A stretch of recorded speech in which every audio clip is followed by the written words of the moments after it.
Alors, dans cette vidéo, on va regarder comment on peut résoudre des inéquations entre deux fonctions, donc des fonctions affines, à l'aide de GeoGebra. Donc, on ouvre GeoGebra, soit par le bureau, soit par l'explorateur de fichiers.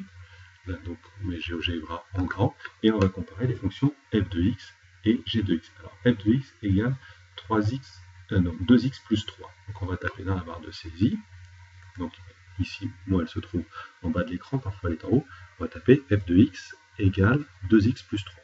Donc f de, entre parenthèses, x, la deuxième parenthèse fermée est déjà proposée.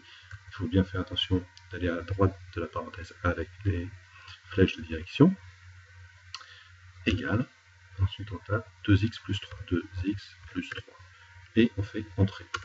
Voilà, la droite est tracée.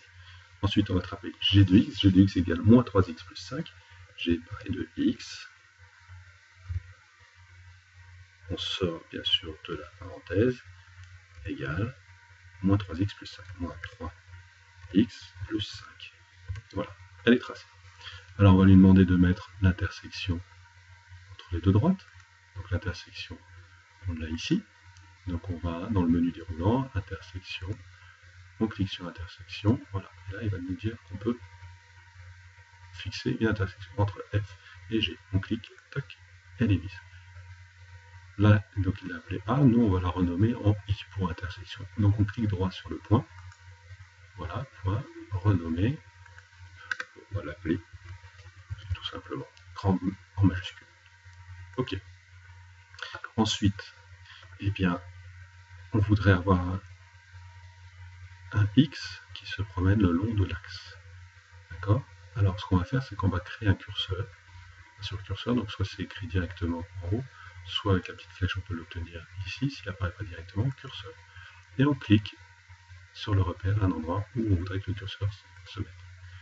Alors A, donc ça va être le curseur qui va s'appeler A, il va aller de minimum moins 5 à maximum 5. Et il nous demande l'incrément. L'incrément c'est de combien il se déplace à chaque fois qu'il bouge. Donc on va lui dire qu'il va se déplacer de 0,1 en 0,1. Donc on tape 0,1, 0,1.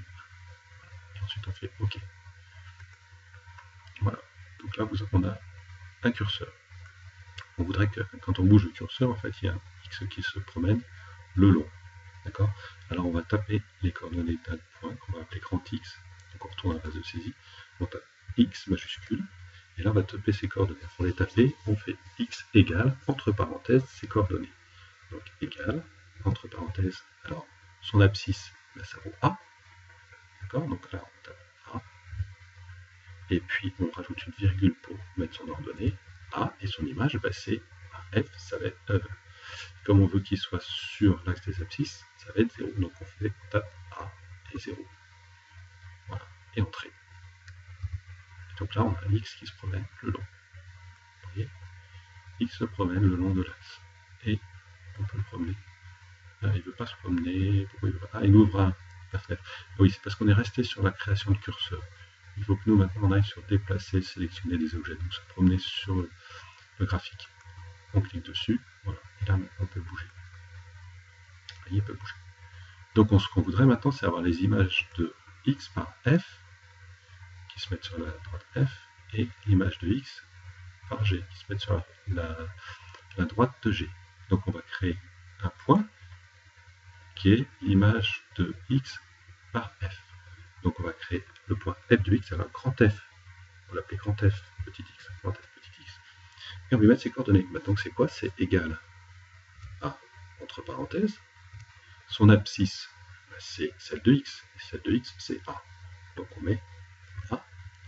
Et puis pour l'ordonnée, on va mettre ensuite d'abord une virgule, et ensuite on met son ordonnée, c'est F de X. Et F de X, c'est F de A. On tape F de A. Il y a deux petites parenthèses qui se mettent derrière, c'est bon, et on fait entrer. Maintenant, si on bouge, on va vérifier, si on bouge X, on a F de X qui bouge avec.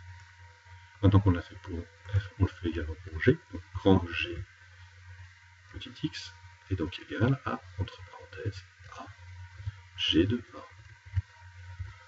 On vérifie bien qu'on a les deux parenthèses, et entrer. Voilà.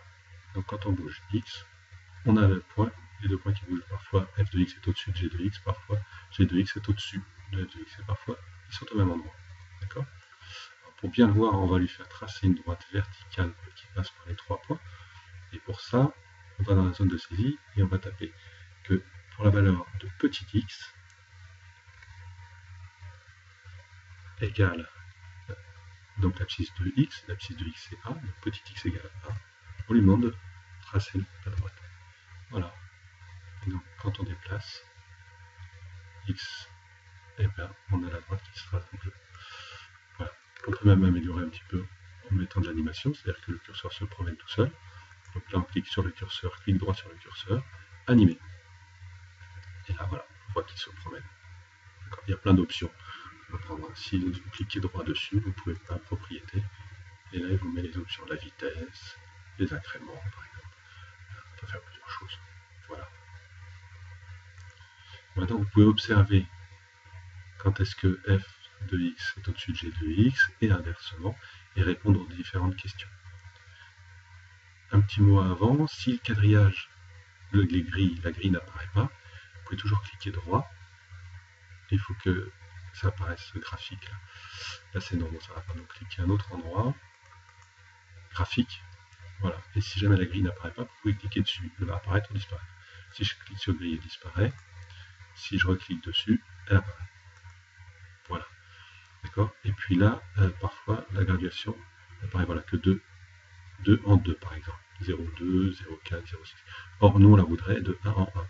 Donc, on clique droit, graphique, et là, on va lui dire l'axe des x, l'axe des y, gradué en 1, de 1 en 1. Donc, pour l'axe des x, on clique sur l'axe des x, et on clique sur distance, et on lui dit 1. Je veux que ce soit gradué de 1 en 1. Et on fait tab pour sortir. Et ensuite, on va sur l'axe des y, on fait la même chose, distance, 1, et on sort.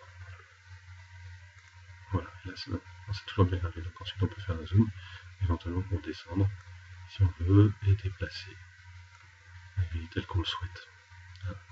Voilà, cette partie est finie, et maintenant vous pouvez compléter votre fiche sur les équations, inéquations, résolution d'inéquations sur GeoGebra.